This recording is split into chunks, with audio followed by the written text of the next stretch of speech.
Em uma prévia do Congresso de Educação, promovido pela Prefeitura Municipal de Ubá, através da Secretaria Municipal de Educação, trouxe em Ubá, nesta terça-feira, 7 de agosto de 2018, o psicólogo, escritor, professor de universidade, Rossandro Klinger.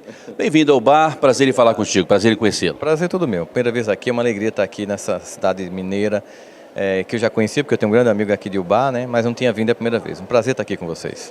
Uma pergunta recorrente que eu vi que os colegas fizeram para você, Rossandro, a respeito da família, na proximidade da família na escola. O que nós percebemos é que a família cada vez mais vai perdendo a autoridade sobre os filhos. Como é que você vê todo esse processo e a importância da família próximo da escola?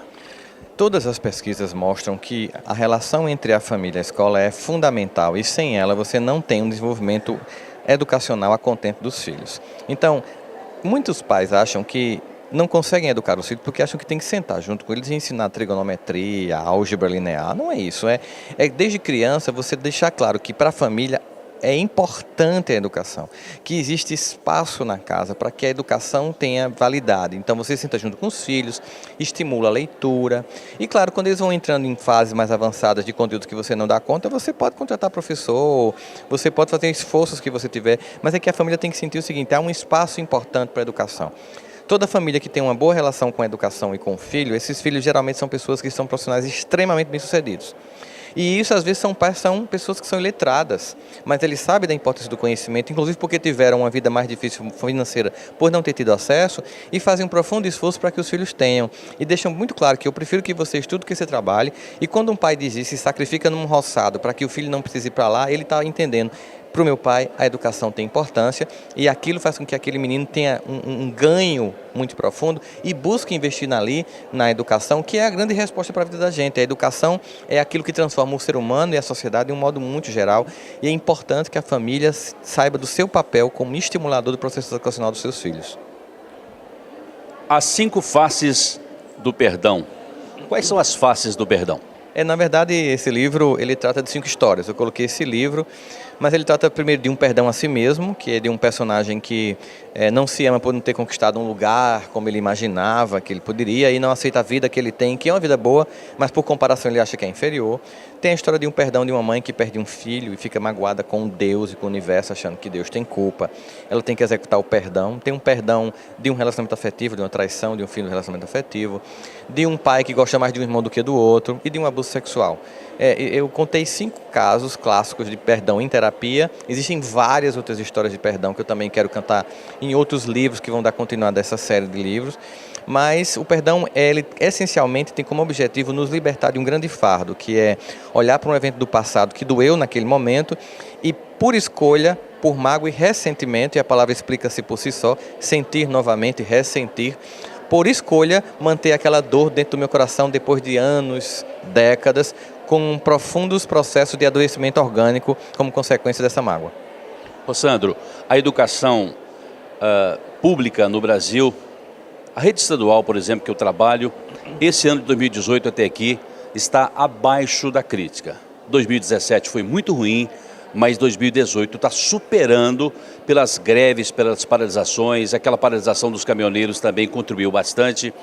O professor é um dos mais mal pagos do país e do mundo, evidentemente.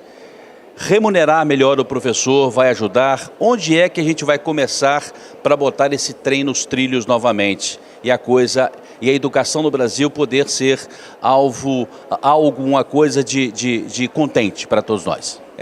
Não dá para negar que o salário tem que ser um foco importante, que o professor ganha muito pouco para o muito que ele dá. Isso é fato. Mas também não dá para negar que tem muito professor que consegue resultados excelentes, mesmo num contexto adverso. E que, embora todas essas lutas sejam justas, sindicais, por melhoria de salário, de condições de trabalho, elas devem continuar sendo travadas. Nós precisamos entender que quando a gente fecha a porta na sala de aula, eu não devo levar essa luta para o aluno, eu tenho que dar o meu melhor naquele contexto. Eu tenho essa minha luta externa, política, séria, necessária, mas quando eu fecho a porta e vou dar a minha aula, eu tenho que dar o meu melhor. Eu não posso usar o meu discurso de estar insatisfeito para não dar o meu melhor no que eu faço. Mas o nosso estado de caos no Brasil, ele passa, sobretudo, tem várias variáveis, não dá como negar, não tem como explicar uma sociedade complexa como a nossa, como qualquer uma outra, a partir de um único problema, de um ponto variável. Mas, sem sombra de dúvidas, a educação é o central deles. Porque quando você dá educação de qualidade e consegue empoderar as pessoas pelo conhecimento, elas não precisam de esmolas.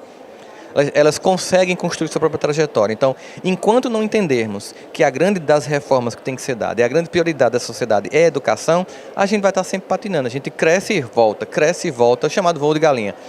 Em algum momento, espero que as pessoas entendam que a educação é o lugar e a grande reforma que vai gerar a reforma política, a reforma ética, que começa em casa e continua na escola, para que a gente construa um pacto coletivo social mais funcional no Brasil. Uma mensagem, então, para autoridades, professores, jovens e família, para que nós possamos retomar o nosso crescimento. Independente do reconhecimento que a gente tem ou não da sociedade, nós precisamos, quanto professores, fazer o nosso melhor.